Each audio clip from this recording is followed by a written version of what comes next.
Hi.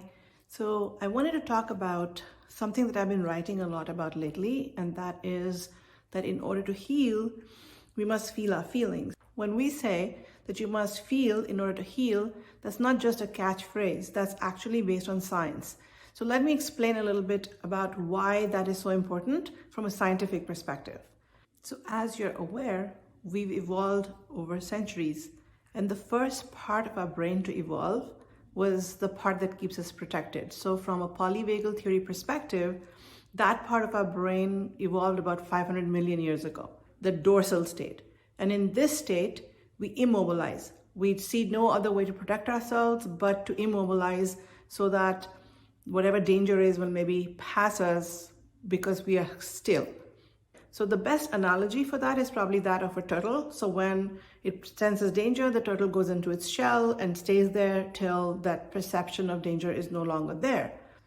The next state that is on a hierarchy actually is the sympathetic state, which is where all your feelings lie. So the sympathetic state is where we are feeling anger, we're feeling energy, we're feeling mobilization, we want to move. This is our fight or flight state. The dorsal state was freezing. This is fight or flight.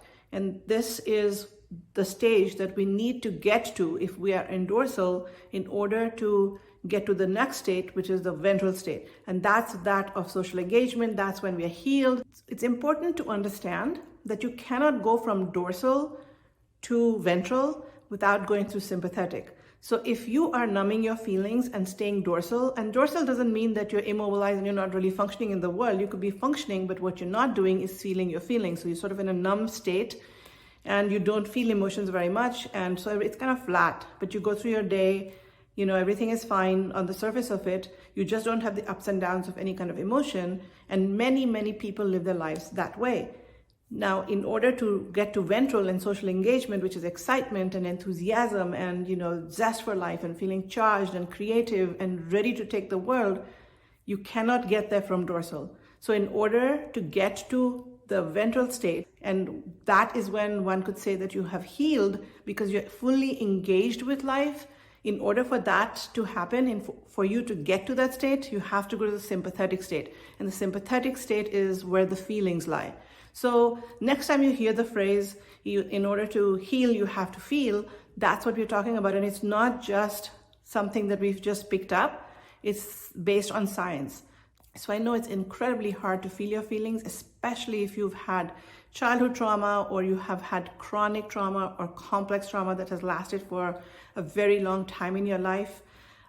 It's very difficult to open yourself with vulnerability to feel because it just feels so unsafe, whereas keeping yourself protected and immobilized felt safe. But you have to ask yourself whether you want to feel that engagement and feel that excitement and positivity and charge in life. And in order to get there, are you willing to do the work to feel the feelings, go through the discomfort? And yes, it will be discomfort that you will face, but at the end of that is a reward for you in terms of feeling alive. And that's really what feeling alive is about, to feel socially engaged and ready to take on the world. So in my opinion, definitely worth it. It's hard, but I've embraced that as I was going through my journey and allowed myself to become vulnerable. It helps if you have a safe person or several safe people, if you have supportive friends, supportive family, you can involved in this. Because when you're feeling those feelings, you're going to need the support. So don't do this by yourself. Make sure that you have some people helping you, preferably a professional who understands trauma, understands how to lead you from one state to another. Please consider this work for yourself, because when you're not feeling those feelings, you might be keeping yourself safe from pain and hurt and all of the negative emotions that we perceive, but you're also not experiencing the positive emotions. And at the end of the day, all emotions are welcome. All emotions have to be felt. As long as you're not acting out on your emotions, even anger is a good emotion to have because it's mobilizing and it's getting you energized to take action. So now that you understand the science behind it, hopefully it will help you take this on, and I'll talk to you again soon.